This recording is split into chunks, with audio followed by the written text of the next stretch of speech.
नमस्कार दोस्तों, आज के हमारे इस वीडियो में हम आपके लिए बछ बारस की व्रत कथा लेकर आए हैं। किसी गांव में एक सेठ और सेठानी रहते थे। सेठ जी के पास खूब धन दौलत थी। सेठ जी बहुत धार्मिक प्रवृत्ति के व्यक्ति थे। उनके एक बेटा और बहू भी थे। सेठ जी की बहू भी बहुत धार्मिक प्रवृत्ति की थी। वह बछ बारस का व्रत करती थी। सेठ जी के गांव में बहुत समय से बरसात नहीं हुई थी। गांव में सूखा पड़ने लगा। लोगों के पास पीने को पानी तक नहीं था। तब सेठ जी ने गांव वासियों के लिए पानी का एक कुआं खुदवाया, लेकिन उसमें पानी नहीं आया। सेठ जी ने उस कुएं को और गहरा खुदवाया, तब भी उस कुएं में पानी नहीं आया। ऐसे ही कई बार खुदवाने पर भी जब कुएं में पानी नहीं आया तो सेठ जी चिंतित हो गए। उन्होंने यज्ञ हवन करवाए कि किसी तरह कुएं में पानी आ जाए, परंतु कुछ प्रभाव नहीं हुआ। अब सेठ जी ने पंडितों पुरोहितों से पूछा तो पंडितों ने कहा, सेठ जी, यदि आप अपने पोते की बलि दे दें तो इस कुएं में पानी आ सकता है।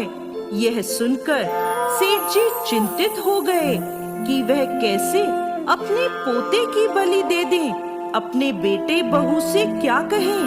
गांव के सूखे को देखते हुए सेठ जी बहुत चिंतित थे। इसी बीच राखी का त्योहार आया। सेठ जी की बहू राखी का त्योहार मनाने अपने पीहर जाने लगी तो सेठ जी ने पोते को अपने पास रख लिया और उन्होंने सोचा कि बहू के पीछे से पोते की बलि दे दूंगा। उन्होंने कुएं पर हवन पूजन करवाया। घर लौटने से पहले सेठ जी अपने पोते को कुएं में धकेल आए। धीरे धीरे पंडितों की कही बात सच होने लगी और कुएं में पानी आने लगा। देखते ही देखते कुआं पानी से पूरा भर गया और सेठ जी का पोता उसमें डूब गया। सेठ जी को पोते के डूबने का बहुत दुख था, लेकिन एक संतुष्टि थी कि गांव के लोगों को पानी मिल जाएगा। अब सेठ जी को दूसरी चिंता सताने लगी कि बहू आएगी तो उसे क्या कहूँगा। अब उन्होंने राखी के कई दिनों बाद तक बहू को नहीं बुलवाया। उधर बहू सोचने लगी, कई दिन हो गए, कोई मुझे लेने नहीं आया, मैं खुद ससुराल चली जाती हूँ। वह खुद अपने ससुराल के लिए निकल पड़ी। जिस दिन ससुराल पहुँची उस दिन बछ बारस का दिन था। बहू ने बछ बारस का व्रत रखा था। अब जैसे ही वो गांव में पहुंची, भरे हुए कुएं को देखकर बहुत खुश हुई। वह कुएं के पास एक पेड़ के नीचे बैठ गई। थोड़ी देर में वहां एक गाय अपने बछड़े के साथ चरती हुई आई। उसे देखकर बहू ने सोचा, क्यों ना मैं कुएं के पास नहाकर बछ बारस पूजकर घर जाऊं। अब वह तालाब पर नहा धोकर पूजा करने लगी। तालाब पर नारियल चढ़ाया और गाय की पूजा पूरे विधि विधान से करी। बहू की पूजा अर्चना से प्रसन्न होकर भगवान कृष्ण ने उसके पुत्र को जीवित कर दिया।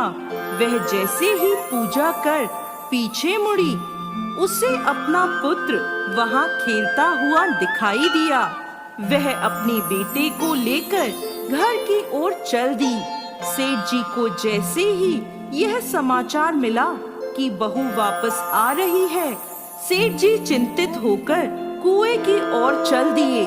सेठ जी ने रास्ते में अपनी बहू के आगे आगे पोते को आता हुआ देखा। पोते को जीवित देखकर सेठ जी बहू के पैर छूने लगे। यह देखकर बहू चौंक गई और बोली, पिताजी, आप यह उल्टी गंगा क्यों बहा रहे हो? आप मेरे पैर छुएं या मैं आपके पैर छूऊं? सेठ जी की आंखों में आंसू आ गए। उन्होंने अपनी बहू को अपने पोते की बलि वाली सारी बात बता दी। आगे बोले, बहू, तेरे व्रत के प्रताप से और तेरी ममता से आज मेरा पोता वापस आ गया है, इसीलिए मैं तेरे पैर छू रहा हूँ। तुम धन्य हो। उस दिन से बछबारस के दिन हर माँ